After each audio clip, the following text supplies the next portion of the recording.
आज मैं आपके लिए लाई हूँ पोल साइंस का एक इम्पोर्टेंट क्वेश्चन। आपके विचार में भारत का विभाजन क्यों हुआ? ये क्वेश्चन है, भारत का विभाजन क्यों हुआ। पोल साइंस का एक इम्पोर्टेंट क्वेश्चन जो आज आपके लिए लाई हूँ। अगर आप मेरे चैनल पे नए हैं तो मेरे चैनल को सब्सक्राइब कर दीजिए और बेल आइकन को प्रेस कर दीजिए ताकि इससे रिलेटेड मोस्ट इम्पोर्टेंट क्वेश्चंस जो हर बार एग्ज़ाम में पूछे जाते हैं आप तक पहुँच सके।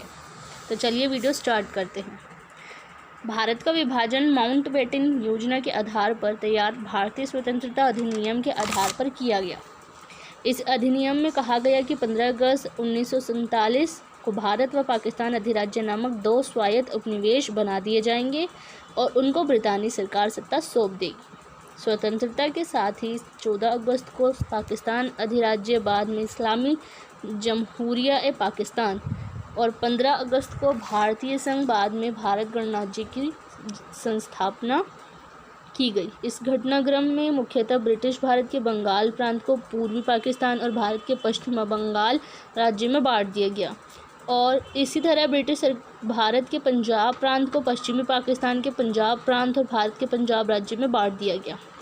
इसी दौरान ब्रिटिश भारत में से सीलोन अब श्रीलंका और बर्मा अब म्यांमार, ये दोनों नाम थे पुराने। सीलोन जो अब कहा जाता है श्रीलंका को और बर्मा अब कहा जाता है म्यांमार को भी अलग किया गया, लेकिन इसे भारत के विभाजन में नहीं शामिल किया जाता है।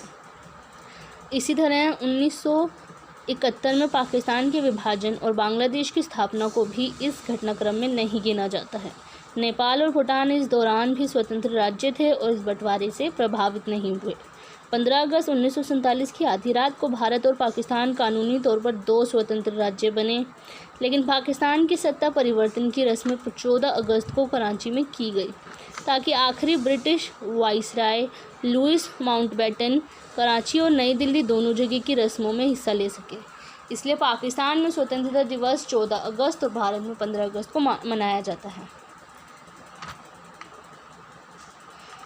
भारत के विभाजन से करोड़ों लोग प्रभावित हुए। विभाजन के दौरान हुई हिंसा में करीब 5 लाख लोग मारे गए और करीब 1.45 करोड़ शरणार्थियों ने अपना घर बार छोड़कर बहुमत संप्रदाय वाले देश में शरण ली। भारत के ब्रिटिश शासकों ने हमेशा ही भारत में फूट डालो और राज्य करो की नीति का अनुसरण किया।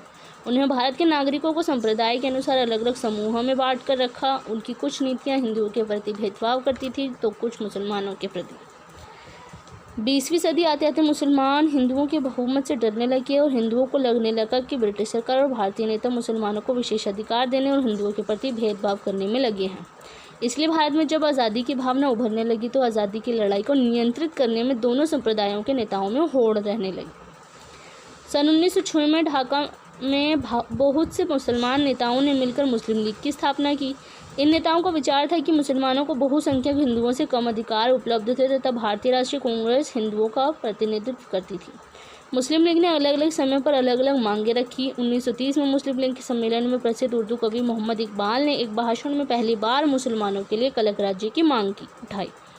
1935 में सिंध प्रांत की विधानसभा ने भी यही मांग उठाई। इकबाल और मौलाना मोहम्मद अली जौहर ने मोहम्मद अली जिन्ना को इस मांग का समर्थन करने को कहा। इस समय तक जिन्ना हिंदू मुस्लिम एकता के पक्ष में लगते थे, लेकिन धीरे धीरे उन्होंने आरोप लगाना शुरू कर दिया कि कांग्रेसी नेता मुसलमानों के हितों पर ध्यान नहीं दे रहे। लाहौर में 1940 के मुस्लिम लीग सम्मेलन में जिन्ना ने साफ तौर पर कहा कि वह दोनों अलग अलग राष्ट्र चाहते हैं।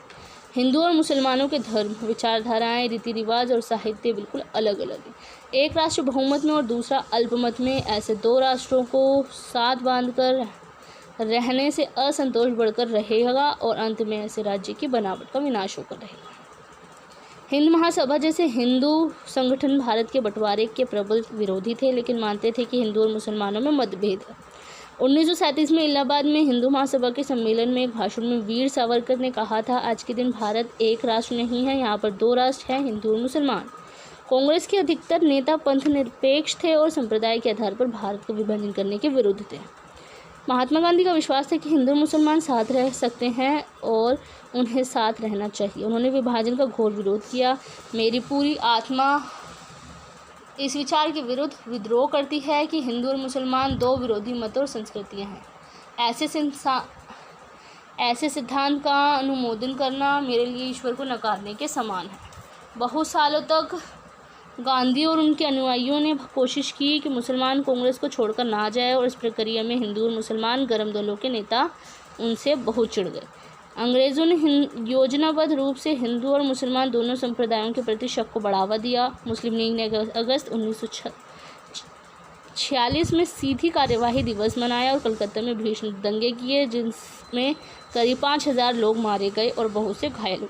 ऐसे माहौल में सभी नेताओं पर दबाव पड़ने लगा कि विभाजन को स्वीकार करें ताकि देश पूरी तरह युद्ध की स्थिति में ना आ जाए। ये पूरा आंसर था भारत का विभाजन क्यों हुआ, तो आप इसे लर्न कर लीजिएगा, एग्ज़ाम में आएगा। बहुत इजी लैंग्वेज है वैसे तो, और इसका अगर ना समझ में आए तो इसका PDF आपको डिस्क्रिप्शन में मैं दे दूँगी। And thank you for watching my video.